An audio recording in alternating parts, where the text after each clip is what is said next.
bisa menggunakan icon raise hand.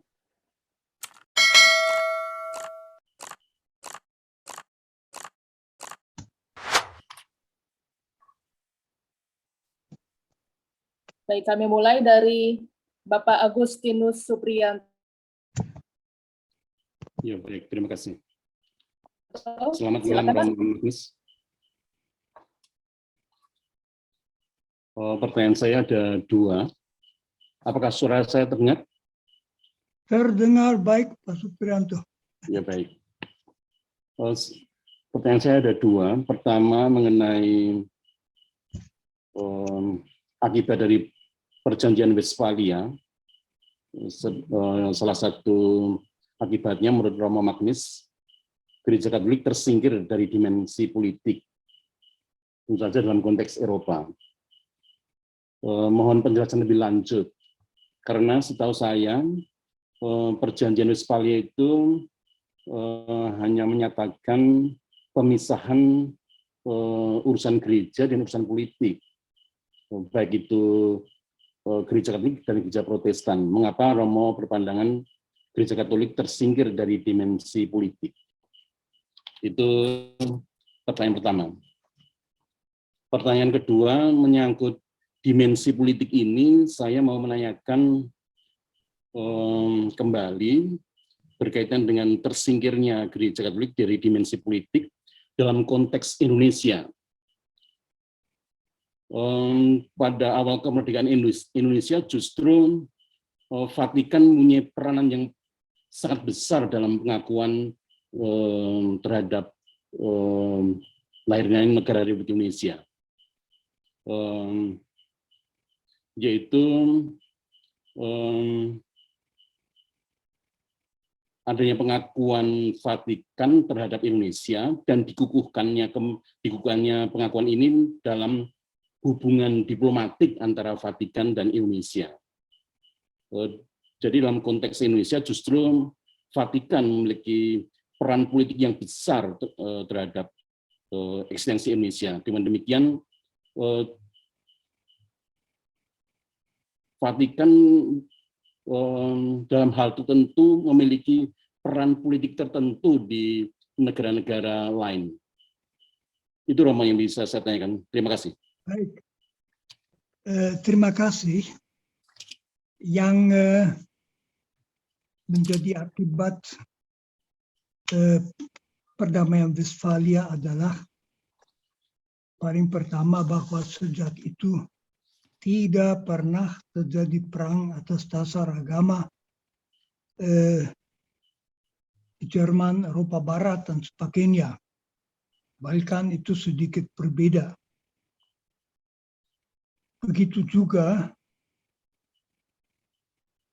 Gereja Katolik waktu itu kan merupakan suatu negara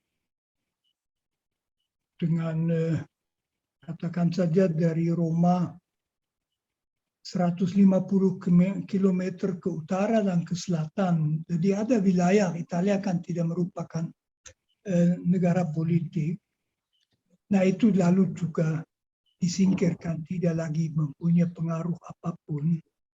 Jadi perang kengerian, perang 30 tahun, di mana sepertiga penduduk Jerman mati sebagai akibat perang itu,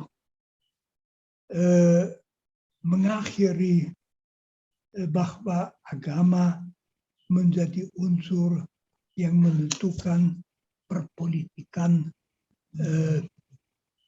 di Eropa. Itu yang sebetulnya dimaksud, yang mengambil alih segi kebangsaan. Sebelumnya murni monarki, dan di situ tentu gereja juga memainkan peranan. Vatikan sedikit memainkan peran politik terus karena ada negara, dia membentuk negara meskipun amat kecil sekali. Saya kira, saya tidak tahu apa, kurang dari 1 kilometer persegi seluruh Vatikan itu, tetapi Vatikan mempunyai hubungan diplomatik dengan kebanyakan negara, dan itu dihargai, dan bahwa Vatikan mengakui Indonesia. Tentu bagi Indonesia juga merupakan suatu dukungan bahwa kemerdekaan diakui. Jadi dalam arti ini bisa dikatakan masih ada suatu peran politik, tetapi pertimbangan Katolik Protestan di dalam masalah Eropa tidak lagi memainkan peranan sejak perdamaian Westphalia, itu yang dimaksud. Ya, terima kasih, Romo Magnis. Baik, terima kasih. Selanjutnya kami mengundang Mbak Dewi Grinjo untuk menyampaikan pertanyaannya.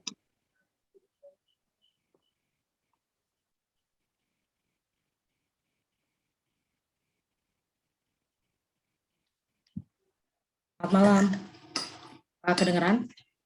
Ya, sudah terdengar jelas. Ya, terima kasih. Selamat malam semua teman-teman. Selamat malam Romo. Perkenalkan saya Dewi Grinjo. Belum bisa buka video karena lagi makan. Ya, selamat malam. Saya pada pertanyaan Romo. Jadi tadi saya menangkap bahwa sekularisme itu juga salah satunya akibat traumatis terhadap beberapa konflik besar dunia gitu ya, kayak dari revolusi Prancis, Nazi, Perang Dunia Pertama, Perang Dunia Kedua, yang akhirnya orang berpendapat mungkin karena ada trauma-trauma tertentu sehingga mereka meninggalkan gereja, atau dalam tanda kutip mungkin juga meninggalkan agama, lalu ada nasionalisme dan segala macam. Apakah mungkin orang menjadi sekuler itu juga karena mungkin kurang bisa menangkap esensi agama, bahwa sebenarnya kan yang diajarkan itu kebaikannya dan segala macam. Tapi kan kadang agama itu diejawantah, atau yang terjadi di masyarakat yang orang persepsi kan lebih kepada ritualnya, melihat dari ritual satu. Terus yang kedua melihat dari cara umatnya bertingkah laku gitu. Apakah seperti itu juga Romo bisa menjadi sebab sekularisme? Dan yang kedua, kalau misalnya memang itu terjadi bahwa ada beberapa mungkin ajaran agama yang terlihat obsolete gitu, tidak sesuai dengan perkembangan zaman, maka bagaimana sikap kita terhadap memandang agama itu sendiri gitu? Karena saya pikir saya bertemu dengan orang-orang yang akhirnya memilih bertuhan tanpa harus beragama karena kehilangan, dalam tanda kutip, kehilangan apa ya? Kehilangan vibe-nya apa ya, kehilangan gregetnya gitu Romo. Terima kasih banyak Romo, selamat malam. Terima kasih Bu Dewi. Saya kira perubahan yang paling besar sebetulnya terjadi di dalam dimensi kebudayaan. Budaya Eropa 600 tahun yang lalu, seperti tadi saya coba jelaskan, adalah budaya diresapi oleh agama. Beberapa negara mayoritas Islam sekarang masih budayanya juga. Tidak mungkin ada orang membawa diri di luar agamanya, dan itu biasa. Nah, dalam proses 600 tahun, hal itu berubah. Sehingga orang yang misalnya beragama Katolik atau Protestan, itu hanya orang yang masih atas dasar keyakinan. Masih sesudah Perang Dunia Kedua, di Jerman masih ada wilayah yang Katolik dan wilayah yang Protestan. Lalu datang pengungsi, 12 juta orang Jerman dari Eropa Timur, termasuk saya, yang biasanya malah oleh tentara sekutu dimasukkan yang Katolik ke daerah Protestan, Protestan ke daerah Katolik, dan sebagainya. Mulai tahun 60-an, 70-an abad yang lalu, orang tidak dengan sendirinya ke gereja.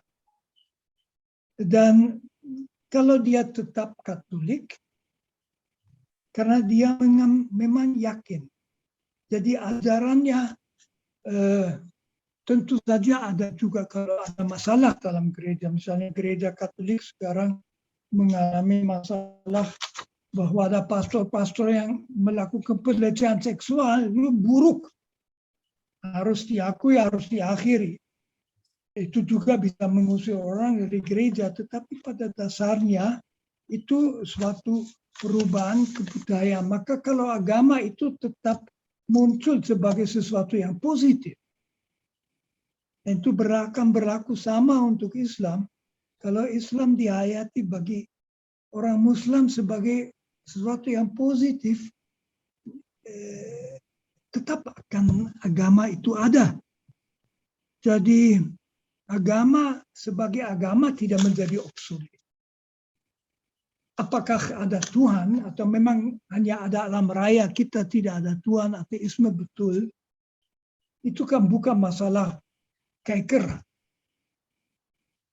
tetapi masalah wawasan. Orang beragama percaya.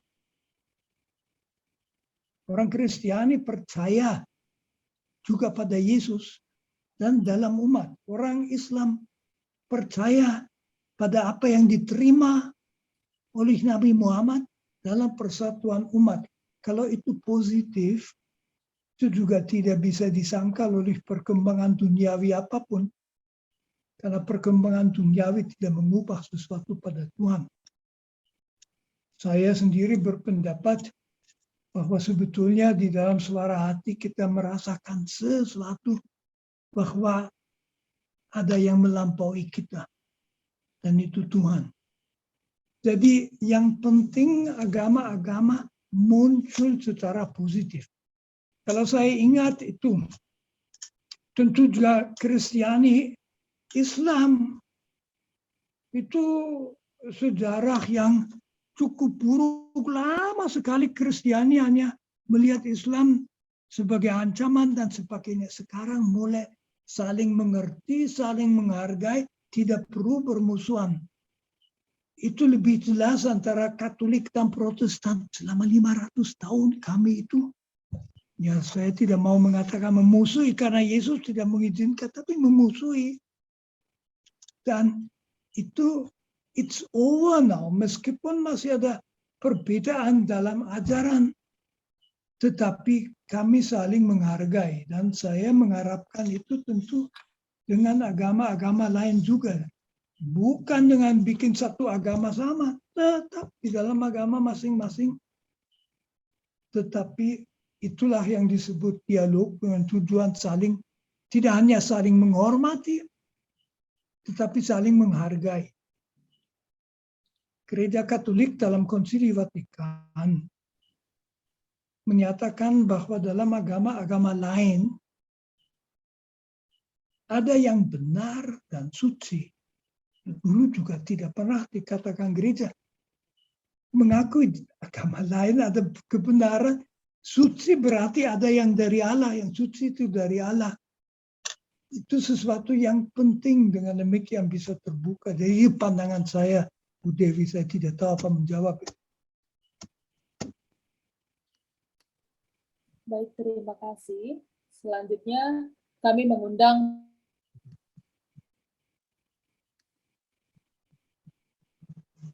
Bapak Petrus Krisuban untuk menyampaikan pertanyaan.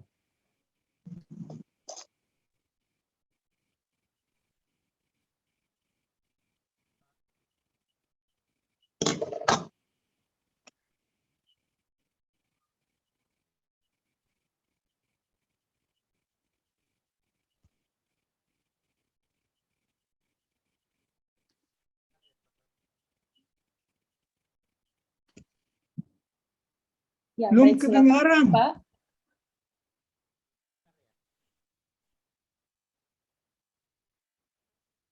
Mungkin harus di-unmute. Sudah di-unmute tampaknya, namun tidak merespons ya. Baik, kalau begitu kami tunda dulu dan kami beralih ke Bapak Pendeta Andarias Pariakan. Silakan.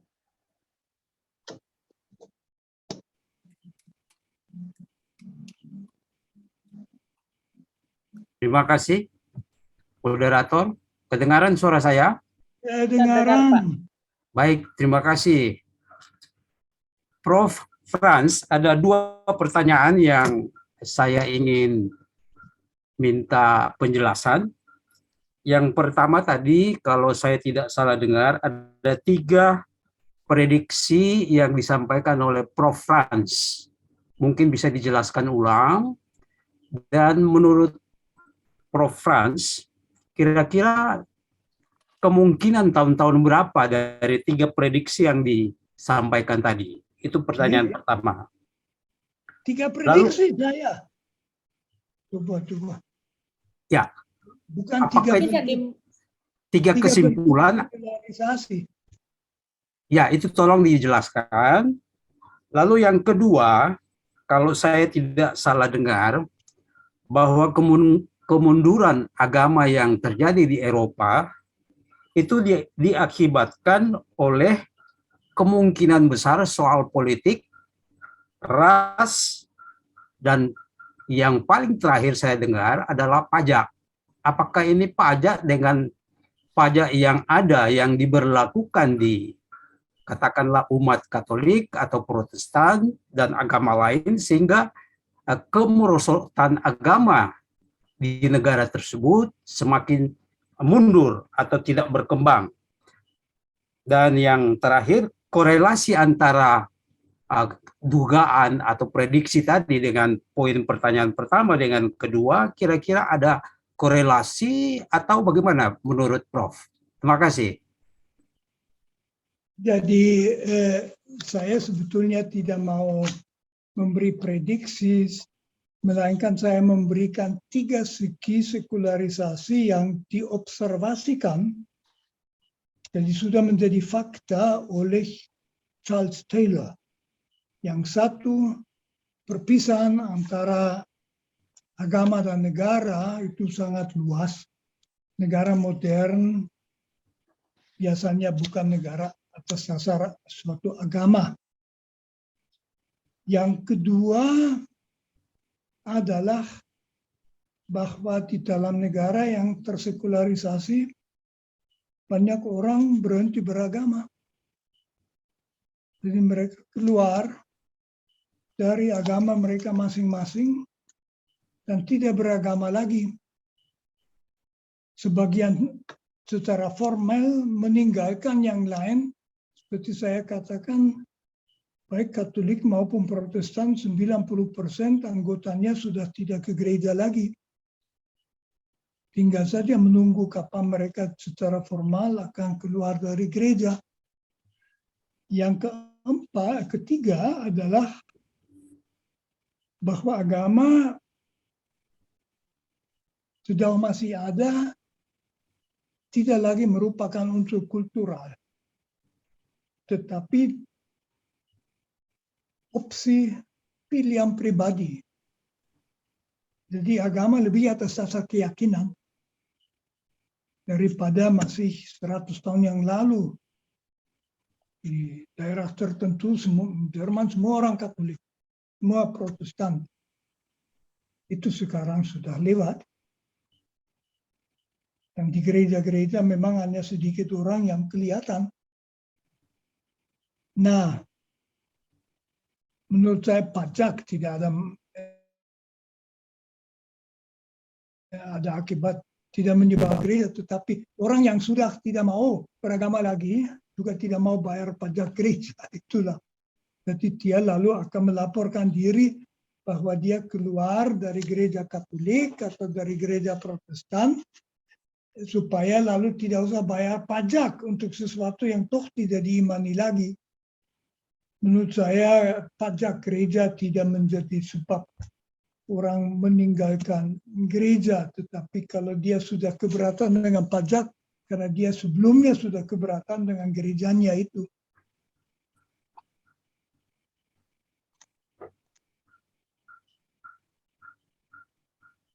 Mungkin itu dari saya, Pak Andarias. Baik, terima kasih Prof. Baik, terima kasih. Selanjutnya, kami mempersilakan Bapak Irfan.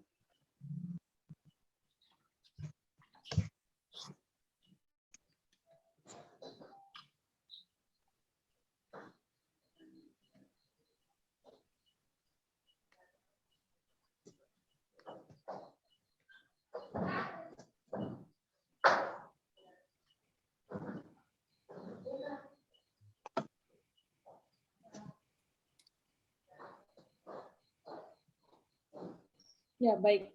Mungkin saat ini belum standby dan kami belum menerima respons. Selanjutnya kami tunda dulu untuk yang sebelumnya dan kami mengundang Kak Nurudin untuk menyampaikan pertanyaannya.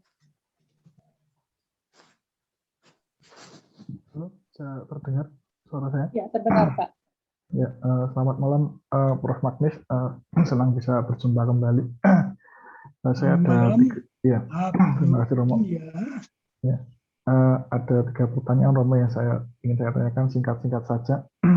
Yang pertama tadi dikatakan Hegel ya Romo, itu ternyata punya dimensi ateis katanya gitu. Mungkin bisa dijelaskan Romo pada sisi mananya Hegel itu bisa disebut bagi filosof yang sebenarnya itu tanda kutip punya kecenderungan ateisme tadi. Ya. Itu yang pertama. Yang kedua Romo, tentang sekularisasi tadi kan ada sekularisasi filsafat, sekularisasi politik.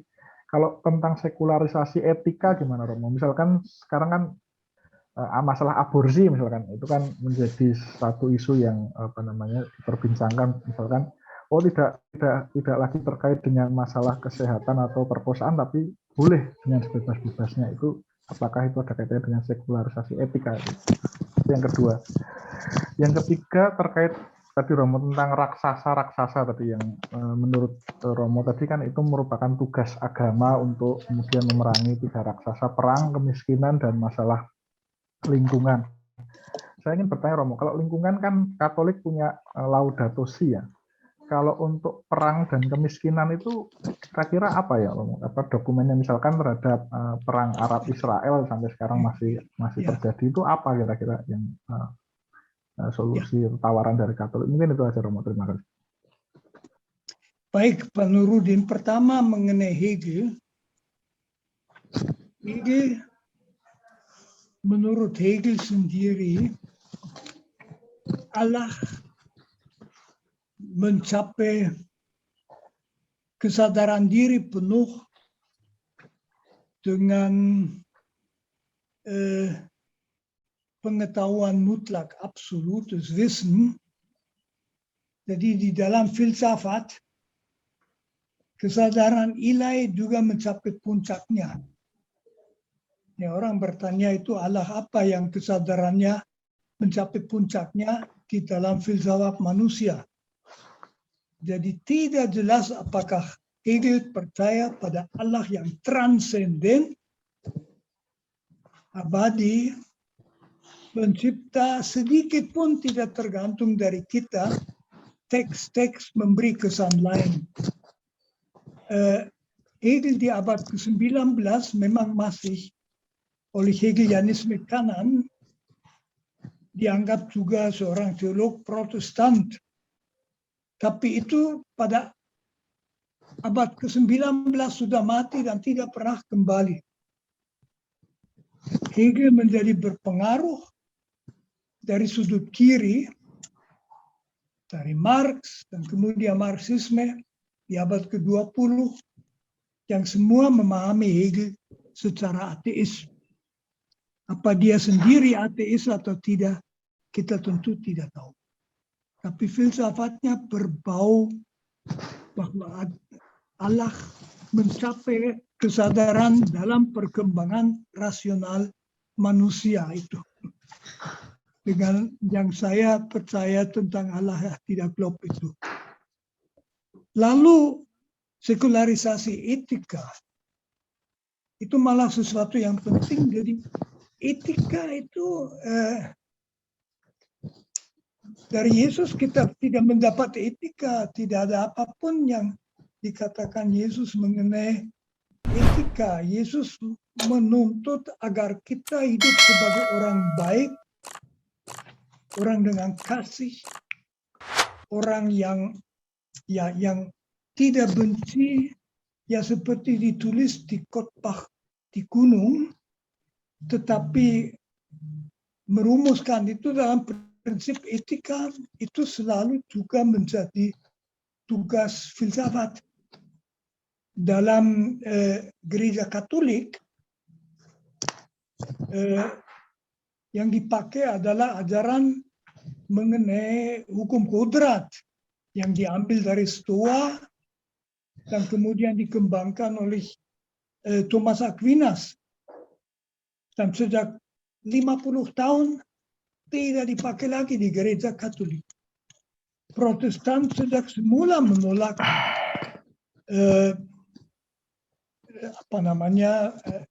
etika skolastik itu, dan hanya mengatakan serahkan diri pada Tuhan.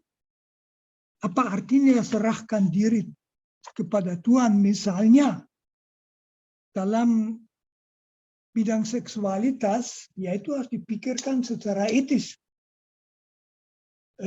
Gereja Katolik mengalami tegangan luar biasa sekarang antara yang konservatif dan yang mau maju. Gereja Katolik dalam hal seksualitas resmi masih mengajar bahwa hubungan seks di luar perkawinan yang sah antara suami istri selalu dosa. Tapi banyak yang mengatakan itu tidak betul. Lalu mengenai perang dan miskin, tentu perang itu oleh gereja itu berulang kali dikutuk, terutama dalam dokumen konsili Gaudium et Spes, tapi juga kemudian sampai 2 hari yang lalu Paus Fransiskus menghimbau Uni Soviet untuk tidak memulai perang dan hal seperti itu. Mengenai kemiskinan kan justru ada ajaran sosial gereja yang saya sebut, di mana menurut saya gereja memberikan sumbangan yang sangat penting. Itu kan bukan hanya Leo ke-13 itu. Leo ke-13, Pius ke-11, Quadragesimo Anno, Yohanes ke-23, dan sampai akhirnya juga Paus Yohanes Paulus dan Paus Benediktus semua menulis mengenai itu. Jadi di situ ada ajaran gereja yang luas yang diringkas sebagai ajaran sosial gereja. Lingkungan hidup, ya tentu mengenai perdamaian, Fratelli Tutti tentu juga harus masuk, di mana kita dengan yang lain hendaknya bersaudara dalam kasih. Itu saja, Pak Nurudin. Ya, terima kasih, Prof. Ya, baik, terima kasih. Selanjutnya kami mengundang seorang dokter ahli anestesi di Jawa Timur, Bapak Rogatus. Silakan. Terima kasih, selamat malam Romo. Ya.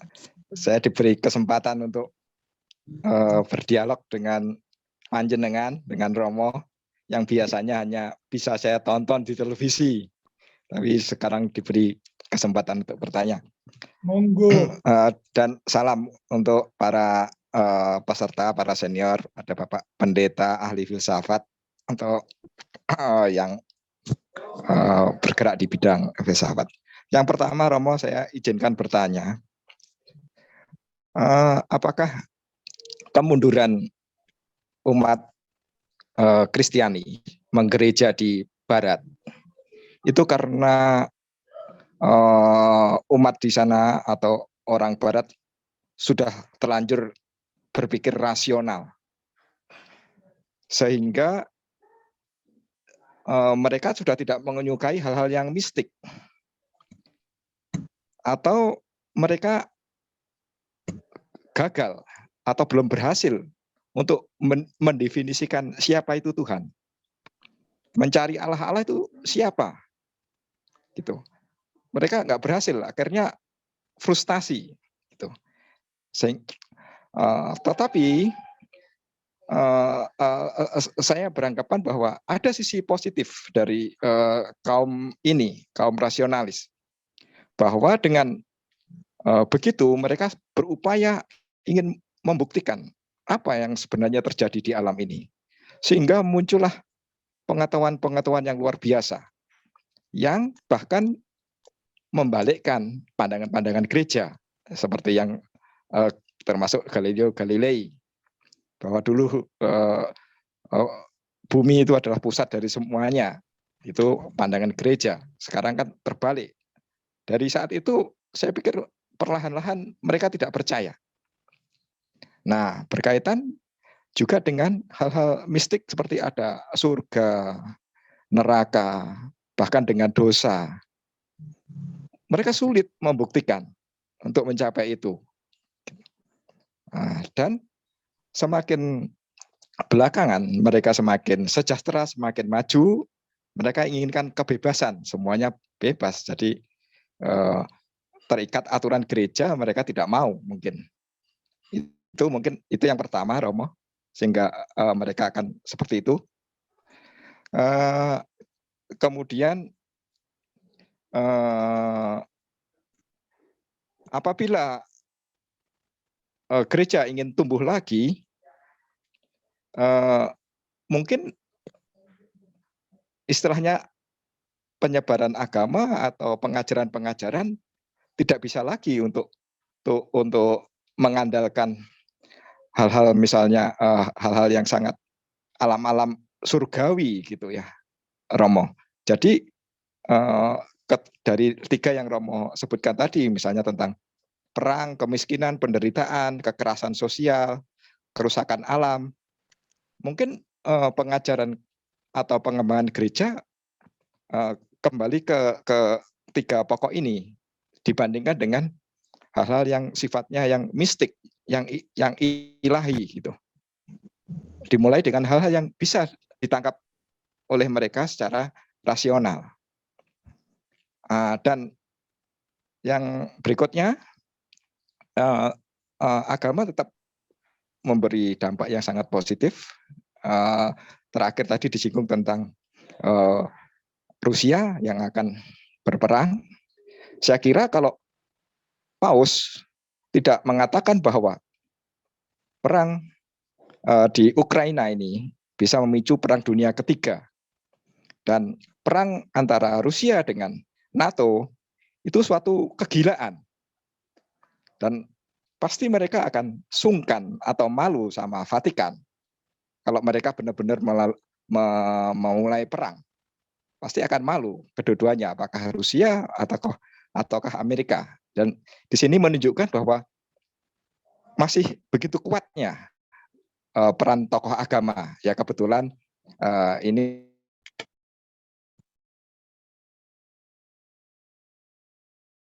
Halo Pak, suaranya hilang ya Pak?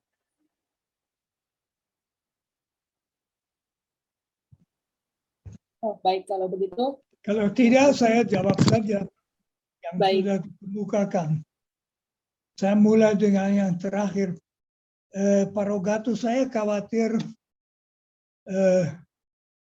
Rusia sekurang-kurangnya tidak peduli sama sekali dengan Paus, jadi tidak merasa malu juga. Kita ingat Stalin yang pernah diperingatkan akan pengaruh gereja Katolik. Lalu dia bertanya, Paus punya berapa divisi? Aku dengar dia tidak punya 0 divisi, yang tidak penting. Memang harusnya merasa malu. Nah, sekarang mengenai masalah rasionalitas. Itu sebetulnya yang sudah saya bicarakan dulu dalam beberapa pertemuan.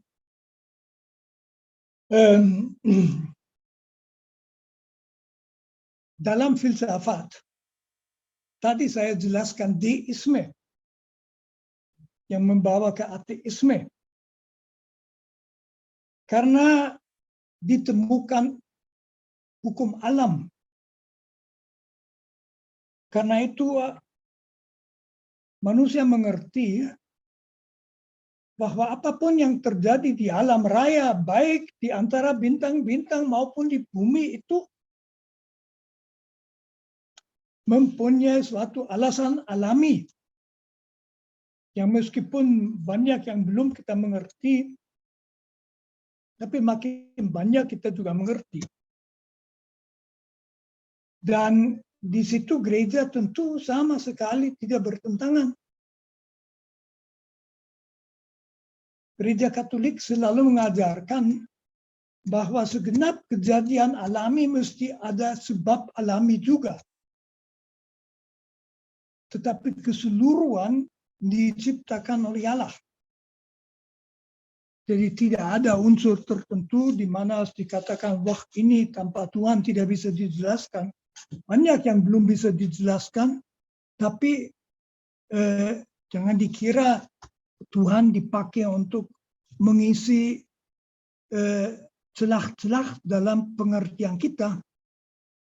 Kasus Galileo Galilei itu sebagian juga kesalahan Galilei. Mengapa? Kan yang pertama kali mengatakan matahari dikelilingi bumi dan tidak sebaliknya adalah Kopernikus. 100 tahun sebelum Galileo Galilei, pimpinan biara di Jerman Utara. Seperti Galileo Galilei, dia mengatakan itu suatu hipotesa. Selama abad ke-16 itu sudah dibicarakan. Tetapi Galileo Galilei, dia pun oleh Paus diizinkan, sampai akhirnya dia menulis buku bahwa Paus adalah bodoh dan bahwa kitab suci itu keliru. Lalu gereja berlebihan juga, harusnya dia mengatakan jangan menarik kesimpulan pada kitab suci, tapi lalu dikatakan itu salah bahwa matahari dikelilingi oleh bumi, yang kemudian memalukan bagi gereja karena sekitar 50 tahun kemudian hal itu sudah dibuktikan. Galileo Galilei belum bisa membuktikan. Itu hanya sebuah hipotesa yang memang masuk akal. Jadi di situ gereja tentu saja sangat salah. Tetapi bahwa karena itu tentu juga ada orang yang lalu tidak percaya pada Tuhan, tetapi Tuhan tidak diimani sebagai semacam tambahan ketidakpengertian kita di dalam alam. Tuhan itu dimensi lain. Tuhan itu kesadaran yang dipercayai bahwa di seberang segala yang kelihatan masih ada yang lebih penting. Orang Kristiani percaya itu karena Yesus mengatakan demikian. Dan itu sangat luar biasa. Surga, neraka, dosa. Kan orang yang normal tidak bisa menyangkal dosa. Mungkin tidak pakai istilah dosa. Tapi tanya seorang ateis, apa tidak tahu apa itu kejahatan di hati manusia. Saya sendiri menghindari kata dosa. Bicara tentang kejahatan. Dosa itu yang jahat. Yang bukan tidak jahat juga bukan dosa. Jadi dosa itu istilah agama bagi suatu kenyataan mengerikan yang tidak menurut saya sama sekali tidak bisa disangka dan juga tidak disangka oleh orang ateis pun. Bahwa di hati manusia ada yang jahat. Setiap hari kita baca mengenai kejahatan-kejahatan yang terjadi. Baik kejahatan oleh orang yang beragama maupun tidak beragama. Jadi tentu saja gereja harus bicara tentang kejahatan dan mungkin memakai kata dosa juga berguna. Itu sama sekali tidak ketinggalan zaman bicara tentang dosa. Lalu ya neraka, surga, saya tidak tahu apa Pak Rogatus ikut pertemuan seminggu yang lalu di mana saya menjelaskan faham neraka sebagai kemungkinan bahwa seseorang menolak untuk menerima pengampunan Tuhan, itulah neraka. Itu mungkin, apakah ada kita tidak tahu. Gereja Katolik belum sudah menyatakan ribuan orang pasti masuk surga, belum pernah menyatakan satu orang pun masuk neraka. Ya. Tak pernah gereja mengatakan hal seperti itu. Ada harapan bahwa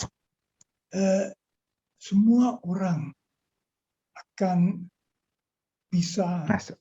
menyadari kelemahannya dan juga mungkin kejahatannya di hadapan Tuhan dan diampuni, dan itulah surga. Dan itu tentu sangat masuk akal. Surga sebagai perdamaian akhir dengan Tuhan yang kasih, di mana segala ketidakadilan dan segala pengorbanan dalam sejarah umat manusia akan diangkat dan menjadi baik. Saya anggap itu suatu berita yang sangat bagus. Jadi kalau mistik-mistik itu ya lebih baik kita bicara sedikit hati-hati dulu.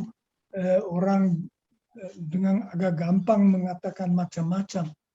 Tetapi umpamanya benar bahwa ada Allah yang mengasihi kita masing-masing, bukankah itu suatu berita yang amat bagus? Itu. Terima kasih. Terima kasih Romo pencerahannya. Terima kasih. Terima kasih. Ya, selanjutnya kami mengundang Bapak Grace Purwo untuk menyampaikan pertanyaan. Terima kasih Romo. Malam. Sebetulnya pertanyaan atau pernyataan saya juga tidak paham. Jelas begini. Apakah betul sebenarnya manusia itu bisa sekuler betul gitu loh sebenarnya? Karena memang seperti pemisahan agama dan negara, konsep sekularisme itu juga ternyata kemudian menjadi tahap berlanjut menjadi deisme, kemudian banyak juga menjadi ateisme. Apakah manusia itu benar-benar bisa sekuler betul sebenarnya? Yang kedua, karena memang dimensi mitologi manusia tadi Romo bilang hantu aja kaum komunis masih takut gitu kan. Di kastil saya ada hantu nggak bisa dia. Nah, saya kira tuh ada semacam kontradiksi di situ ya. Itu yang pertama. Yang kedua, ini mengenai sekularisme dalam konteks politik ya. Memang pada awalnya niatnya memang pemisahan negara dan dalam Westphalia 30 tahun itu pemisahan agama dan negara itu dalam rangka supaya ada semacam keadilan yang lebih baik gitu ya. Kemudian juga ada peran agama yang proporsional. Tetapi pada akhirnya sekularisme juga ditakuti juga dulu. Ketika misalnya teman-teman kita Muslim dia bilang loh, kan sekularisme. Karena faktanya juga sekularisme di negara-negara barat itu menjauhkan orang kepada lembaga-lembaga keagamaan. Tadi ada persentase orang yang menjadi ateis. Kemudian ini ditakutkan oleh kelompok teman-teman kita yang Muslim, yang sebagian juga ada yang masih punya pandangan bahwa karena dia menolak sekularisme itu bahwa agama juga belum mengatur dalam konteks negara, gitu loh, misalnya dengan teori-teori konsep-konsep khilafah dan seterusnya begitu kan. Ini saya kira memang tahapannya berbeda memang ya. Saya sebut evolusi lah, cara berevolusi agama di kalangan Kristen dan Islam ini berbeda. Tetapi saya kira teman-teman di sini punya tantangan yang sama juga. Bagaimana mereka juga kalau kita sudah begitu banyak dalam tanda petik itu menerima akibat dari sekularisasi itu, teman-teman juga berkata, wah saya bisa jadi juga seperti itu begitu loh. Masjid akan ditinggalkan dan seterusnya. Saya kira itu Romo, sekedarnya aja. Terima kasih. Baik Pak Purwa. Pertama, saya kenal orang yang betul-betul sekuler dan ateis dengan tenang. Jadi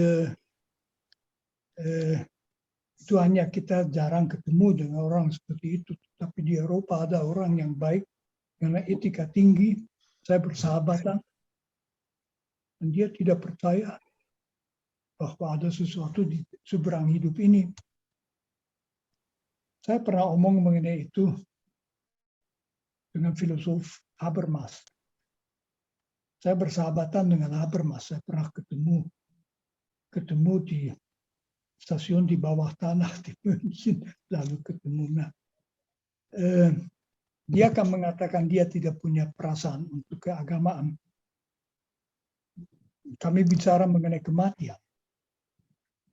karena dia mengatakan saya lagi menulis surat kepada Rorty, filosof Rorty, yang selalu berlawanan dengan Habermas, yang dalam keadaannya sakit, sekarang meninggal.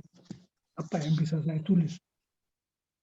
Saya mengatakan pada Habermas, saya mempunyai harapan besar bahwa dalam kematian bukan semuanya habis, tapi mulai keindahan.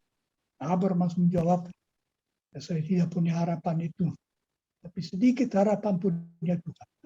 Oke, baik, saya merasa senang. Saya kira dia akan mengalami a pleasant surprise kalau sudah sampai di situ. Tapi saya punya dalam keluarga ateis, dekat sekali dengan saya, tetapi saya punya seorang adik yang di umur 14 tahun, putri, kehilangan iman. Sejak itu tidak percaya lagi. Jadi ini ada. Orang seperti itu tidak bisa didapatkan dengan mendesak, apalagi dengan mengancam. Juga tidak ada alasan. Saya yakin mereka akan diterima Tuhan juga. Tapi mungkin kalau bisa memperlihatkan, barangkali ada alasan untuk mengharapkan sesuatu. Lalu yang kedua itu mengenai sekularisme. Ya tentu ada yang takut kalau agama tidak lagi bisa dipaksakan dan sebagainya, lalu orang banyak yang tidak akan beragama. Ya kita dapat keagamaan macam-macam, apa dengan cara seperti itu? Memang negara, katakan saja di Eropa, Amerika, Utara dan Selatan, tentu keagamaan sama sekali tidak lagi dipaksakan. Tetapi kalau agamaan sendiri meyakinkan, tadi saya mencoba menjelaskan, keagamaan harus muncul sebagai kekuatan yang positif. Kekuatannya rendah hati, positif, dan besar hati, agama ini tetap akan menjadi menarik. Jadi saya kira juga itu tentu juga berlaku bagi Islam. Jangan dikira nanti kalau kami tidak memaksakan macam-macam, orang tidak akan beragama. Tetapi kalau betul-betul yakin melihat kebaikan, saya tidak perlu takut bahwa agama itu akan habis. Ini jawaban saya, Pak Grace. Terima kasih, Romo. Baik, terima kasih. Selanjutnya kami mengundang Bapak Joni K, seperti yang terlihat di layar, untuk menyampaikan atau mengajukan pertanyaannya.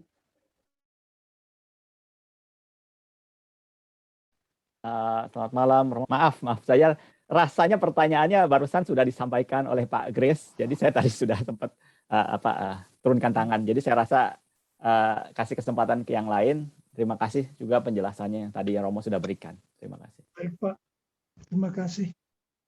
Baik Pak Joni, terima kasih. Selanjutnya kami mengundang Bapak Henry untuk menyampaikan pertanyaan.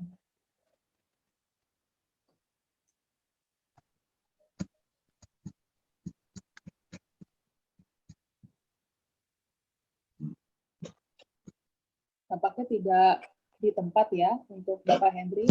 Dan selanjutnya kami beralih saja dan mengundang Bapak Doni.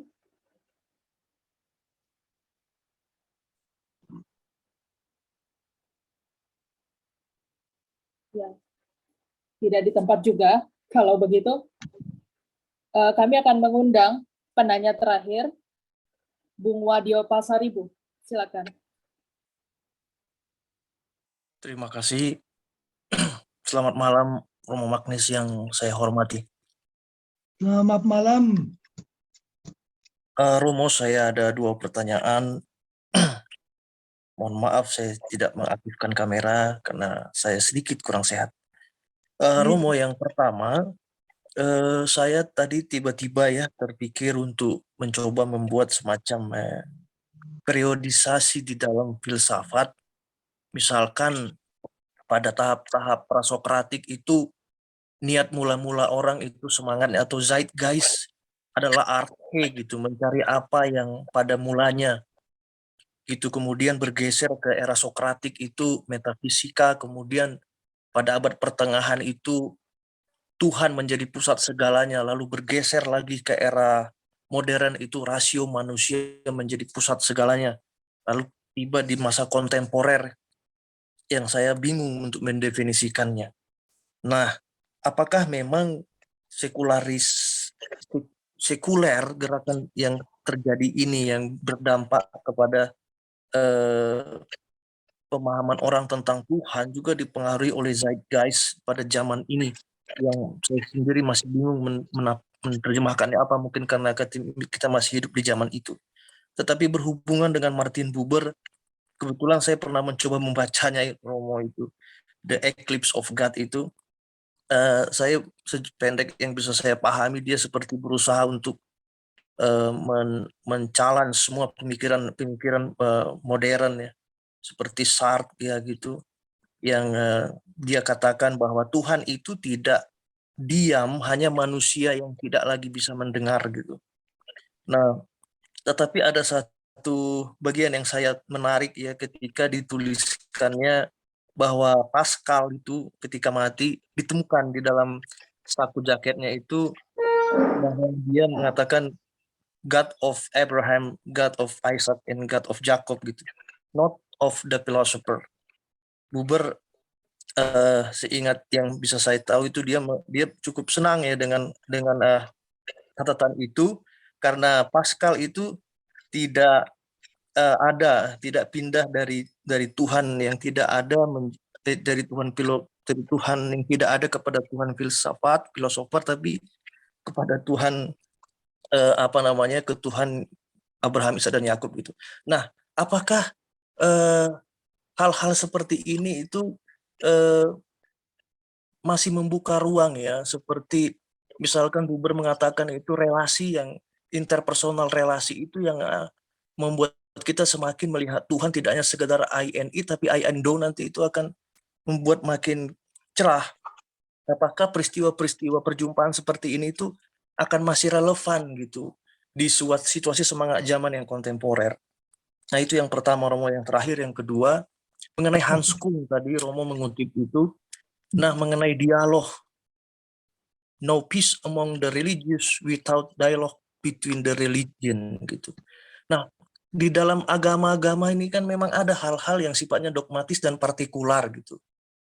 Saya berpikir mau didiskusikan kayak apapun ya, kalau udah begitu ya begitu gitu, udah susah. Nah, ketika mereka melakukan dialog gitu, apa yang sebenarnya diharapkan dari dialog itu ya, Romo? Apakah akhirnya ada agree to disagree, atau saling memahami, tidak harus menyepakati gitu, atau mereka semacam overlapping konsensus, kata Rawls itu, atau memahami posisi itu, atau bagaimana ya, Romo, dialog yang diharapkan? Terima kasih, Romo. Nah, pertama, ya tentu Pascal itu betul. Waktu itu Allah, the God of the philosophers, itu udah deisme itu. Yang pernah menciptakan kemudian melupakan dunia, dan hanya 50 tahun sesudah Pascal muncul filosof ateis pertama yang langsung coret. Dia itu yang menjadi Allah. Yang kita percayai adalah Allah yang peduli, yang memanggil kita masing-masing mencintai, menawarkan keselamatan. Itu keyakinan Kristiani, itu keyakinan Islam juga. Yaitu Pascal, seorang pemikir pinter luar biasa matematika, tetap percaya bahwa ada Allah yang peduli. Yaitu saya hanya melihat itu, ini tidak ada kaitan dengan zeitgeist juga. Justru sekarang kalau mau membuka wawasan orang yang sudah tidak beragama pada Tuhan, dia harus mengalami itu, bahwa Allah adalah kasih, bahwa ternyata hidup kita itu tidak sesuatu yang percuma seperti hidup kucing kita. Dan itu saya kira bisa disampaikan tidak dengan mengatakan bahwa hukum alam tidak bisa dimengerti atau itu tanpa Tuhan. Tetapi bahwa orang yang merasa sekarang sebentar lagi saya akan mati, ada pesan bahwa kematian itu malah membuka yang paling bagus. Lalu mengenai Hans Küng, ya dalam dialog sama sekali bukan masalahnya agree atau tidak agree. Dialog bukan debat, bukan diskursus. Dialog itu saling menjelaskan. Kalau saya berdialog dengan seorang Muslim, saya mengharapkan bahwa dia menjelaskan kepada saya apa yang bagi dia paling bagus di dalam Islam itu. Dan dialog itu makin berhasil, makin saya mengerti mengapa dia menganggap itu bagus. Bukan pertanyaan apakah saya itu, pandangan saya tentang Al-Quran itu tidak penting. Pandangan dia tentang Al-Quran itu penting. Pandangan dia tentang Nabi Muhammad. Saya menjelaskan mengapa Yesus sebagai Allah yang menjadi manusia bagi kami begitu penting, bukan supaya dia lalu mempercayainya juga, tapi mengerti. Jadi dialog itu tujuannya kita saling mengerti di dalam kepositifan. Ini tentu akan juga berarti mempunyai akibat, bukan penyamaan isi iman yang kita percayai. Saya kira antara Kristianitas dan Islam tetap akan ada perbedaan, tapi tidak akan ada perbedaan dalam pandangan mengenai kebaikan Tuhan, dan tidak akan harusnya perbedaan antara pandangan bahwa manusia itu dekat dengan Tuhan, makin dia membuka diri pada kebaikan, makin dia jauh dari segala kebencian, makin dia menjadi orang yang mencerminkan kerahiman ilahi. Di situ kita bisa bersatu. Jadi itu yang dimaksud dengan dialog antar agama. Karena itu Paus Fransiskus dan Imam Besar Universitas Al-Azhar Ahmad Al-Taib begitu dekat, saling mengerti. Al-Taib tidak menjadi Katolik dan Paus tidak menjadi Muslim. Tetapi mereka betul saling menghormati dan saling menghargai. Itulah yang bagi saya suatu tanda dialog yang bagus. Mungkin ini saja. Ya. Terima kasih, Rom. Ya. Terima kasih. Dan selanjutnya kami mempersilahkan penanya perempuan. Ya, kali ini ada Ibu Yuyun Setiawati. Silakan.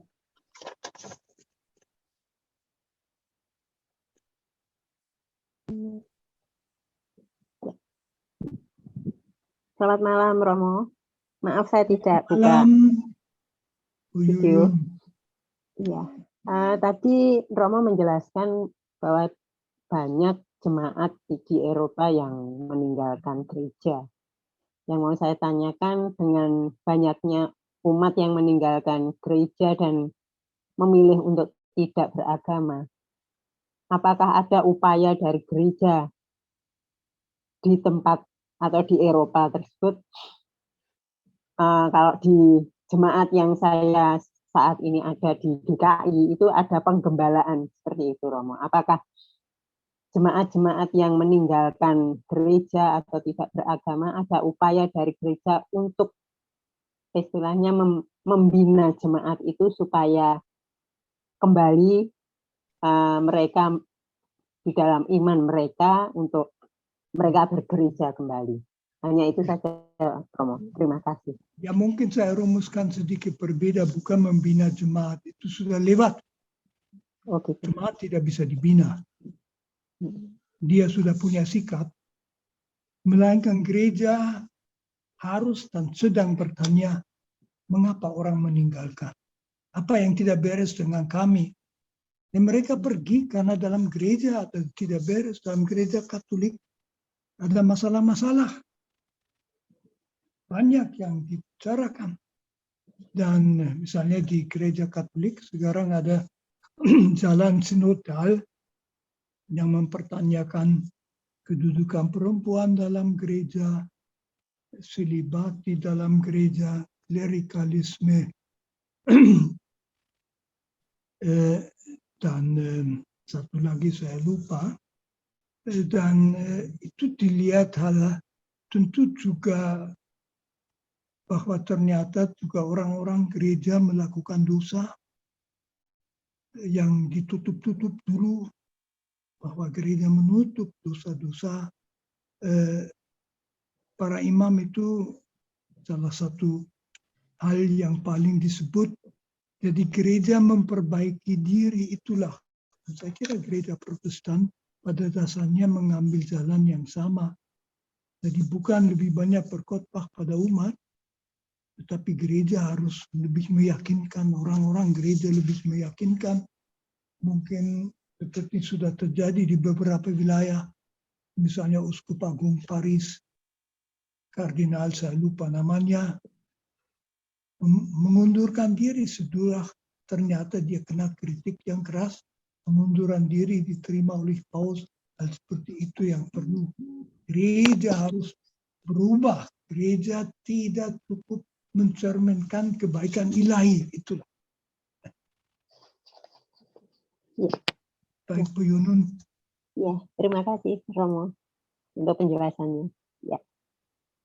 Baik, semoga menjawab ya untuk jawaban dari Romo, Ibu Yuyun. Dan kami ingin meminta izin dulu kepada Romo, apakah mungkin Bapak Rogatus kembali dipersilakan untuk menyampaikan satu pertanyaan lagi. Oke, satu. Oh, baik. Ya, silakan Pak Rogatus. Pendek itu. Pendek Romo, terima kasih Romo. Maaf tadi ketinggalan. Romo, Bapak Paus mengatakan bahwa seandainya kamu itu ateis, itu tidak masalah bagi saya. Kita bisa melakukan hal-hal yang sangat positif, berguna bagi dunia, dan di titik itu kita akan ketemu. Saya sangat bangga dengan Paus Fransiskus mengatakan ini. Tapi mohon penjelasannya dari Romo Magnis. Terima kasih. Ya, itu memang pendapat saya juga, saya syukur. Apalagi dalam keluarga saya punya ateis. Dan saya merasa bahwa mereka ini orang baik sekali, pandangan mengenai tanggung jawab dan sebagainya. Jadi orang ateis sama saja bisa orang yang etis, orang yang punya integritas. Orang beragama juga bisa palsu. Jadi keagamaan tidak menjamin bahwa dia etikanya tidak miring, dan sebaliknya banyak orang ateis yang punya etika yang tinggi. Dan di situ lalu kita mengerti mengapa Konsili Vatikan II mengatakan bahwa keselamatan oleh Tuhan bahkan ditawarkan kepada orang yang tentu tanpa kesalahannya tidak percaya pada Tuhan, asal berusaha hidup sesuai dengan suara hati. Itulah. Jadi menurut saya apakah orang beragama atau tidak langsung mengatakan sesuatu apakah dia etikanya tinggi atau tidak. Orang beragama ada juga yang bajingan. Puji Tuhan tidak semua bajingan. Dan orang yang tidak beragama bisa menjadi pribadi yang luhur, dapat dipercayai dan bisa diandalkan. Itulah. Terima kasih, Romo. Baik, ya, terima kasih.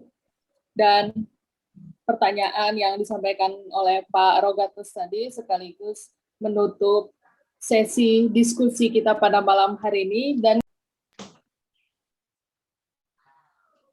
terima kasih teman-teman. Saya sebetulnya hanya mau mengatakan yang dituntut dari kita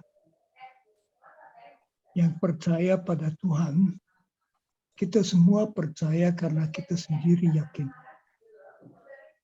Mungkin kita sendiri dalam iman juga kadang-kadang goyang. Saya kira Tuhan akan mengerti.